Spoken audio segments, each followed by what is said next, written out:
Press meet வச்சு இவ்வளோ பேசுகிறோம். இதுக்கான மிக முக்கியமான காரணம் என்னன்னா, எல்லா கட்சிகளும் ஒவ்வொரு காலகட்டத்தில் இதை வந்து எதிர்க்கிறாங்க. இவிஎம் வேணாம், இவிஎம்ல ஊழல் இருக்குன்னு சொல்றாங்க. ஆனா மீண்டும் அவங்க ஆட்சி வரும்போதோ திருப்பி அவங்களுக்கு சாதகமா இருக்கும்போதோ அவங்க வந்து அமைதியாயிடுறாங்க. அதனால வந்து இப்ப நாங்க எல்லாரும் வந்து இப்ப எந்த கட்சி சார்பின்மை இல்லாதவங்க தான். நாங்க வந்து இப்ப மட்டும் இல்ல, இதுக்கு முன்னாடியும் வந்து இவிஎம் எதிர்த்து பேசியிருக்கோம். அதுல உள்ள குளறுபடிகளை வந்து நம்ம சொல்லியிருக்கோம். அதனால நாங்க என்ன பண்ணலான் இருக்கோம்னா, இல்ல இது நீடிக்க கூடாதுன்னா நம்ம ஒரு ரிஃபார்ம் மூவ்மெண்ட்டை ஆரம்பிச்சு நம்ம சொல்லணும் அப்படின்ற முடிவுக்காக தான் வந்து நம்ம இங்க பிரஸ் மீட் வந்து வைக்கிறோம். முதல்ல வந்து இந்த குளறுபடி எங்க அதிகமாச்சுன்னா, 2024 லோக்சபா எலெக்ஷன் இருக்குல்ல, அதுல வந்து மிக முக்கியமா இது வந்து பேசும் பொருளாச்சு. என்னதுன்னா, ஃபார்ம் 17C, அதாவது ஓட்டு போடும்போது எண்ணப்பட்ட வாக்குகள். அதுதான் வந்து ஃபார்ம் 17Cல இருக்கும். அந்த ஃபார்ம் 17C மூலமா அப்சல்யூட் டர்ன் அவுட் டேட்டான்னு வந்து ரிலீஸ் பண்ணாங்க. எப்போ போன லோக்சபா எலெக்ஷன் அதை ரிலீஸ் பண்ணதுல பார்த்தீங்கன்னா, இந்தியா முழுக்க நடந்தது இல்லை, 5.5 லட்சம் ஓட்டுகள் டிஃபிசிட் ஆச்சு. அதாவது காணாமல் போச்சு. அதாவது ஓட்டு போட்டது வேற, ஓட்டு ரிசல்ட்ல வந்து பார்த்தீங்கன்னா 5 லட்சம் ஓட்டுகள் காணாமல் போச்சு. இதை வந்து ஒரு பெரிய பேசும் பொருளே ஆச்சு. இங்கே தமிழ்நாட்டில் கூட வந்து நம்ம 5ஆம் தமிழ் சங்கத்துல இருந்து தமிழ்நாடு அளவில் எத்தனை ஓட்டு காணாமல் போச்சு அப்படின்ற ஒரு வெளிப்படுத்தணும். அதில் பார்த்தீங்கன்னா தமிழ்நாடு முழுக்க 51,000 ஓட்டுகள் கிட்ட காணாமல் போச்சு. ஓட்டு போட்டிருக்கிறத இது ரிசல்ட்ல வந்து 50 ஓட்டு கம்மியாயிருக்கு. அதுல முக்கியமா பாத்தீங்கன்னா திருவள்ளூர் தொகுதியில மட்டும் பாத்தீங்கன்னா 16,700 ஓட்டுகள் காணாமல் போயிருக்கு. ஒரு தொகுதியில மட்டும். அது எப்படி சாத்தியம்? ஒரு தொகுதியில மட்டும் எப்படி 16,000 ஓட்டுகள்? அது வந்து வாய்ப்பே இல்லை. அதுக்கு நம்ம என்ன பண்ணோம்னா, இப்போ நூற்றுக்கணக்கானோர் வந்து எலெக்ஷன் கமிஷனுக்கு வந்து மெயில் போட்டோம். தமிழ்நாடு எலெக்ஷன் கமிஷன் இருந்தாலும் சரி, அப்புறம் இந்தியன் இசிஐ இருக்குல்ல, அதுக்கும் வந்து மெயில் போட்டோம். மெயில் போட்டு இதற்கான நீங்க விளக்கத்தை கொடுக்கணும். ஃபார்ம் 17Cல இவ்வளவு ஓட்டுகள் இருக்கு, ஆனா பாத்தீங்கன்னா ரிசல்ட்ல 16,000 ஓட்டுகள் காணாமல் போயிருக்கு ஒரு தொகுதியில மட்டும். அதுக்கு வந்து நீங்க விளக்கம் கொடுக்கணும்னு கேட்டிருந்தோம். அது வந்து இப்போ வரையும் 2 ஆண்டுகள் ஆச்சா, இப்போ வரையும் வந்து விளக்கம் கொடுக்கல. இப்போ வந்து நான் கேட்ட இது வந்து இசிஐல வந்து நான் கேட்டது. இதுல பாத்தீங்கன்னா அவங்க என்ன சொல்றாங்கன்னா, சாரி சார், அப்பாலஜிஸ், நாங்க ஒரு வாரத்துல பதில் தரோம் அப்படிதான் சொல்றாங்க. இப்ப 2 ஆண்டுகள் ஆச்சு, பதில் வந்து வரல. சரி, இந்த தேர்தலில் நம்ம பார்ப்போம்னு சொல்லிட்டு இப்ப நடந்த அசம்பிளி எலெக்ஷன்ல வந்து பார்த்தோம்.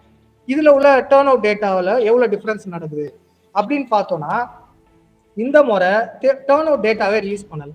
அதாவது தொகுதி வாரியான turn out, absolute turn out டேட்டான்னு இருக்கும், அது வந்து ரிலீஸ் பண்ணல. அதுக்கு பதிலாக என்ன பண்ணிட்டாங்கன்னா, தமிழ்நாடு முழுக்க உள்ள டேட்டாஸ் இருக்கும். அதாவது தமிழ்நாடு முழுக்க எத்தனை பேர் ஓட்டு போட்டாங்கன்னா 4.8 கோடி பேர் ஓட்டு போட்டாங்க. அந்த டேட்டா மட்டும் ரிலீஸ் பண்ணியிருந்தாங்க. இதையும் நம்ம வந்து எலெக்ஷன் கமிஷன்ல வந்து கேள்வி கேட்டிருந்தோம். ஏன் தொகுதி வாரியான டர்ன் அவுட் டேட்டா ரிலீஸ் பண்ணல, அதுக்கு என்ன காரணம் அப்படின்னு நம்ம கேட்டப்ப அவங்க சொன்ன பதில் என்னன்னா, அதை நாங்க ரிலீஸ் பண்ணுன்ற அவசியம் இல்லை. இதுதான் அவங்களுடைய பதிலா இருந்தது. ஏன்னா சட்டத்துல அப்படி ஒன்றும் நாங்க ரிலீஸ் பண்ணியே ஆகணுன்ற அவசியம் இல்லை அப்படின்றாங்க. ஆனா நாம வைக்கிற கோரிக்கை என்னதுன்னா, அப்சல்யூட் டர்ன் அவுட் டேட்டா கண்டிப்பா ரிலீஸ் பண்ணும். அதுல பாத்தீங்கன்னா 2 ஊர், தொழூர் மற்றும் மடந்தைன்ற ஊர்ல 2 தொகுதி. அதாவது தொழூர்ல பாத்தீங்கன்னா பூத்துல வந்து 166 பஞ்சாயத்து யூனியன் பிரைமரி ஸ்கூல். அதுக்கப்புறம் மடந்தைன்ற பாத்தீங்கன்னா panchayat union primary school booth வந்து 141. இங்க வந்து 2 பூத்துல வந்து எவ்வளவு ஓட்டுகள் பதிவாயிருக்குன்னா, ஒண்ணுல வந்து 390 ஓட்டுகள் பதிவாயிருக்கு, இன்னொன்னுல வந்து 792 ஓட்டுகள் பதிவானதுன்னு பாத்தீங்கன்னா இவிஎம்ல மட்டும். ஓகேவா? ஆனா ரிசல்ட்ல வந்தது என்ன தெரியுமா? 2துலயும் 5 ஓட்டுகள் எக்ஸ்ட்ரா வந்தது. ஒன்னுத்துல வந்து 797 ஓட்டு வந்திருக்கு, இன்னொன்னுல 395 ஓட்டு வந்து. அது எப்படி சாத்தியம்? அது இப்ப போட்ட ஓட்டு இவிஎம்ல மொத்தமாவே வந்து 390னா, அதுல வந்து ஏதோ கள்ள ஓட்டு ஏதோ ஒண்ணு கழிஞ்சிச்சுன்னா கூட ரிசல்ட்ல கம்மியா தானே காமிக்கணும். ஆனா இங்க ரிசல்ட்ல வந்து பாத்தீங்கன்னா 5 ஓட்டு அதிகமா காட்டுது. அப்ப இது எப்படி சாத்தியமாகும்? அப்ப இதுக்கு வந்து நிச்சயமா எலெக்ஷன் கமிஷன் வந்து பதில் கொடுக்கணும். அது வெளிப்படையா பதில் கொடுக்கணும். டிரான்ஸ்பரன்சி தாங்க. இப்ப ஜெர்மனில எடுத்துப்போம். ஜெர்மனில இவிஎம் மிஷின் இருந்தது, ஆனா வந்து அதை வந்து இப்ப நீக்கிட்டாங்க. வாக்குச்சீட்டு முறை தான் இருக்கு. ஏன் ஜெர்மனில இவிஎம் மிஷினை நீக்கினாங்கன்னா, அங்க உள்ள கோர்ட் ஆர்டர் என்ன தெரியுமா சொல்றாங்க? இவிஎம் ஹேக் பண்ணிட்டாங்க, அது பண்ணிட்டாங்க, அதெல்லாம் சொல்லல. அவங்க சொன்ன பதில், மக்களுக்கு வந்து டிரான்ஸ்பரன்சியும் வெரிஃபைபிலிட்டியும் இல்லை, இதுதான் அவங்க சொல்ற பதில். அது வந்து வெளிப்படைத்தன்மையா இல்லை, மக்களால வெரிஃபை பண்ண முடியல. இதனால நாங்க வந்து இவிஎம் மிஷினை எடுத்துட்டோம்னு சொல்றாங்க. இதுதான் இந்தியாவிலும் டிரான்ஸ்பரன்சி இல்லை, மக்கள் வந்து வெரிஃபை பண்ண முடியலன்னா நிச்சயமா அங்க வந்து குளறுபடி இருக்கு, நிச்சயமா அங்க ஆக்ஷன் எடுக்கணும். நம்மளுடைய ஓட்டுகள் தான் வந்து இங்க டெமோக்ரஸியை தீர்மானிக்குது. அந்த ஓட்டுகளில் வந்து குளறுபடி இருந்ததுன்னா நிச்சயமா அது ஆக்ஷன் எடுக்கும்.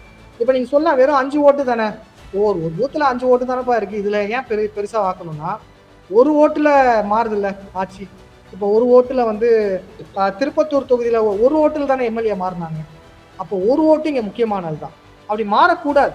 அது மாறக்கூடாதுன்றதுக்காக தான் நம்ம வந்து இங்க உள்ள குளறுபடியை வந்து இங்க எக்ஸ்பிளைன் பண்ணிட்டு இருக்கோம்.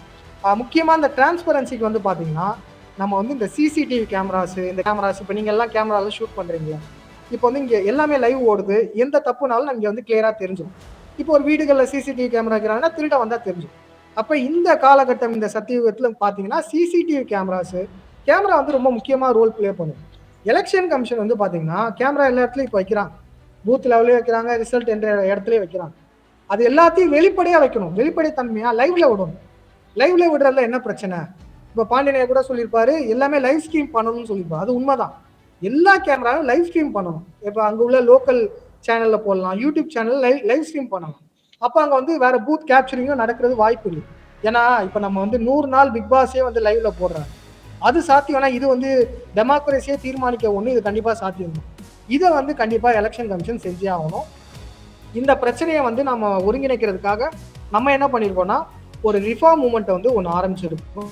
வாய்ஸ் ஆஃப் டிரான்ஸ்பரண்ட் எலெக்ஷன்ஸ், இதுதான் ஓட்டு. இந்த ரிஃபார்ம் மூவ்மெண்ட் மூலமா நம்ம என்ன பண்ண போறோம் அப்படின்றத சம்பத் அண்ணா தெளிவா சொல்லிடுவாரு. ஆர்டிஐ போடுவோம், அதுக்கப்புறம் கோர்ட்ல வந்து பெட்டிஷன்ஸ் போடுவோம், அதுக்கப்புறம் மக்களுக்கு வந்து அவேர்னஸ் கொடுப்போம். இவ்வளோ டேட்டாஸ் எல்லாம் வந்து மக்களுக்கு புரியுது, இதில் உள்ள குளறுபடிகள் வந்து இன்னும் நம்ம டீட்டெயிலாக எக்ஸ்பிளைன் பண்ணுவோம். நமக்கு தேவை டிரான்ஸ்பரண்டான எலெக்ஷன். அது மட்டும் இல்லாமல் இந்த ரிஃபார்ம் மூவ்மெண்ட் மூலமா நம்ம இன்னொரு முக்கியமான விடயத்தையும் கையாள போறோம். என்னதுன்னா, பல ஊர்களில் ஓட்டே போடாமல் இருக்காங்க. இப்போ நடந்த அசம்பிளி எலெக்ஷன்ல கூட பார்த்தீங்கன்னா பல ஊர் மக்கள் வந்து ஆயிரக்கணக்கான மக்கள் ஓட்டே போடல. அது கவர்மெண்ட்டுக்கு போய் சேரணும். ஓகேவா? ஏன்னா மக்கள் வந்து ஓட்டு போடாமல் இருக்கிறதுக்கான காரணம் என்ன? அவங்க ஊர்ல ஏதோ ஒரு பிரச்சனை, நீண்ட நாள் பிரச்சனை இருக்கு. அந்த பிரச்சனையை சரி செஞ்சா ஆயிரக்கணக்கான மக்கள் ஓட்டு போட போறாங்க. அப்ப நாங்க இந்த ரிஃபார்ம் மூவ்மெண்ட் மூலமா என்ன பண்ண போறோம்னா, இப்படி ஓட்டு போடாத ஊர்கள்லையும் அவங்களுக்கு நம்ம ஆதரவா நின்று இந்த பிரச்சனைகளை கவர்மெண்ட்டுக்கு தெரிகிற மாதிரி வெளிப்படையா நாங்களும் அதை சொல்லலான்னு இருக்கோம். சோசியல் மீடியாஸை பயன்படுத்தி சொல்ல போறோம். இந்த ரிஃபார்ம் மூவ்மெண்ட் வந்து பாத்தீங்கன்னா இந்தியா முழுக்க செயல்பட போகுது. இந்தியா முழுக்க இது வந்து ஒரு கட்சி சார்பின்மே இல்லாம இவிஎம் இந்த ஓட்டிங் சிஸ்டம்ல உள்ள குளறுபடியை தீர்ப்பதற்கான ஒரு ரிஃபார்ம் மூவ்மெண்ட் தான். இவ்வளோ நேரம் எனக்கு நான் பேசுறதை கேட்டு இந்த பத்திரிகையாளர்கள், அதுக்கப்புறம் இங்கே வந்து இந்த நம்ம சங்க உறுப்பினர்கள் மற்றும் இங்கே உள்ள எல்லாரும் பார்த்தீங்கன்னா சுயேட்சை வேட்பாளர்கள்லாம் வந்திருக்காங்க. கலாமா, இவங்க சிவானி, இவங்க எல்லாமே ஒரு சுயேட்சை வேட்பாளர்கள் தான். நான் கேட்ட எல்லாருக்கும் வந்து நன்றி. அதுக்கப்புறம் என் குருநாதர் பாண்டியனையா, கடவுள் மற்றும் சித்தர்கள் எல்லாருக்கும் நன்றியை சொல்லி நான் விடைபெறுகிறேன். நன்றி.